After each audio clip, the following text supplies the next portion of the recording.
who. In other words, who sent you? And you'd say George or Benny or whoever. And we go to Sardi's, and dear Mr. Sardi, not Vincent, but his pa, dear Mr. Sardi, you'd say, I think I'll have he'd say, and I'd say, yeah, and then he'd bring a coffee cup with brandy and soda, or whiskey and soda, and the great thing, everybody made gin in the bathtub. Some people made needle beer, they called it. They'd put it in cakes and inject it with ether. Then you had all sorts of home brew that was made, and this is a great big thing. He used to make rum. He used to buy all kinds of stuff, and he used to make it in the basement, and that was for our own use. Dad has bought some homemade sakes, which is rice wine, and which we consume at our home. It's a very easy to make, I understand. So that most of the Japanese family did make gallon or two occasionally.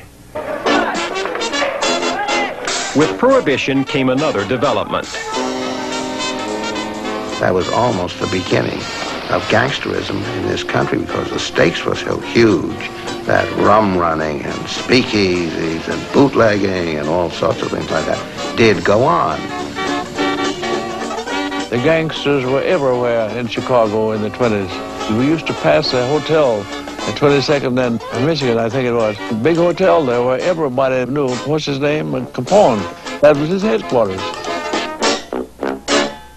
The notorious Al Capone, who killed off his rivals.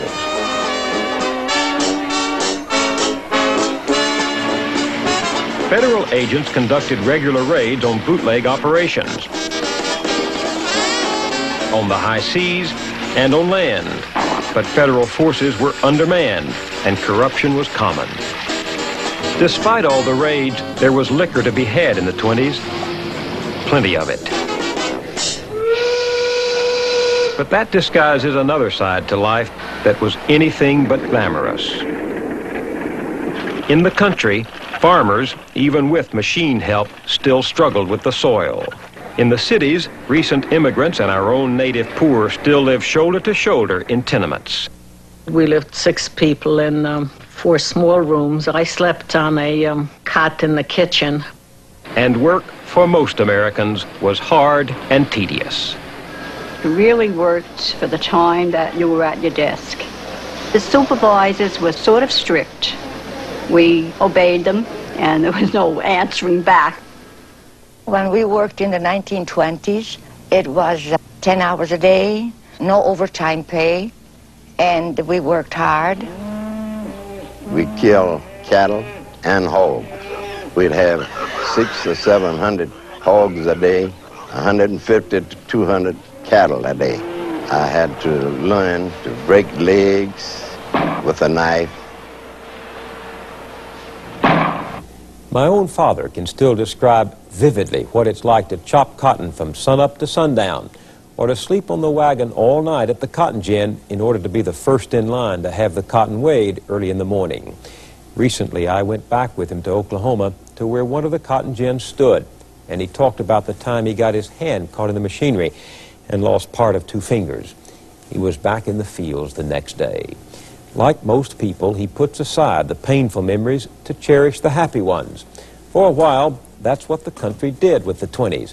The new mass medium, the movies, emerged to provide us with the images of that era which ignored the routine and ordinary for the novel and colorful.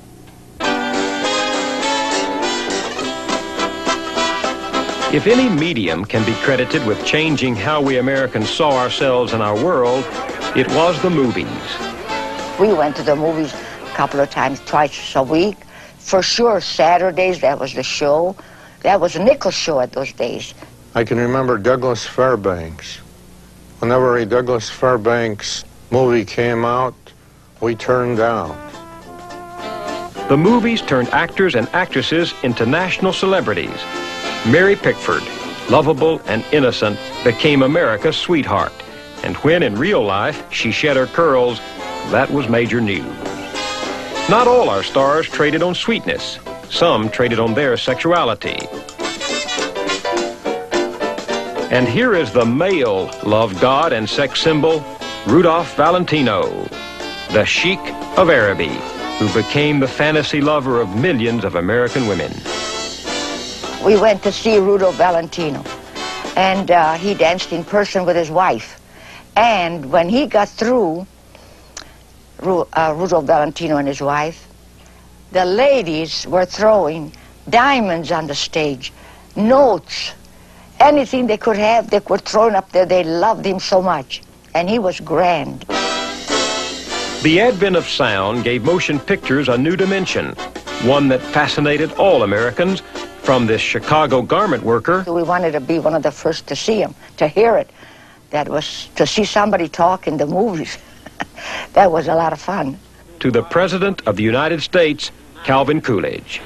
So let me admit that in helping to make the amazing record, which is to be produced of this scene, I have only the most general idea of what it is, mechanically and scientifically, that is being done.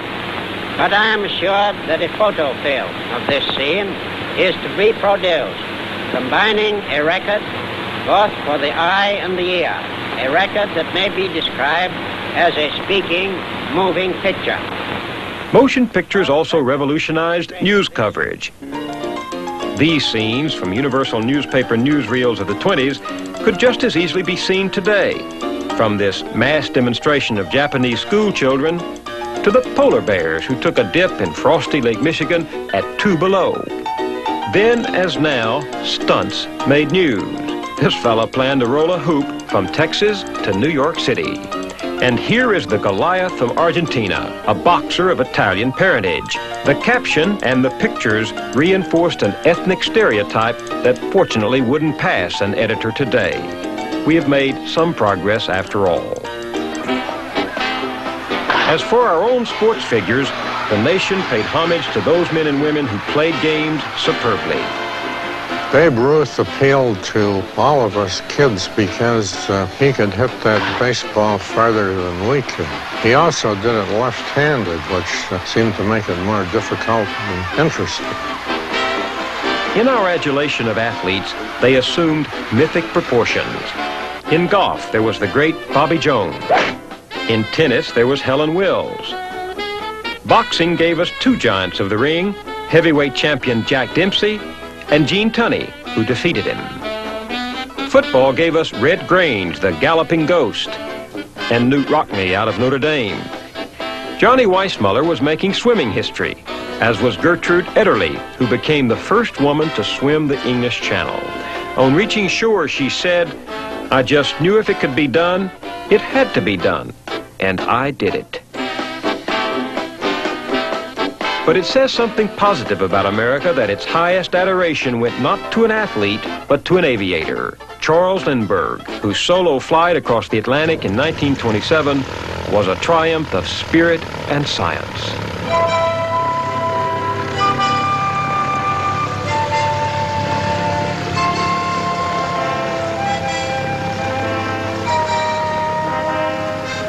We thought a bird going over the ocean. Oh, how did he do it? How much pep that man has to take a chance of going over the ocean. I remember sitting at home just glued to the radio and following the news and just ecstatic when we learned that he had landed safely.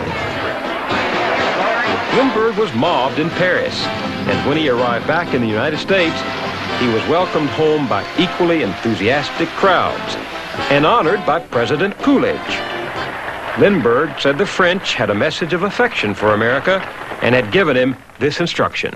When you return to your country, take back with you this message from France and Europe to the United States of America. Thank you.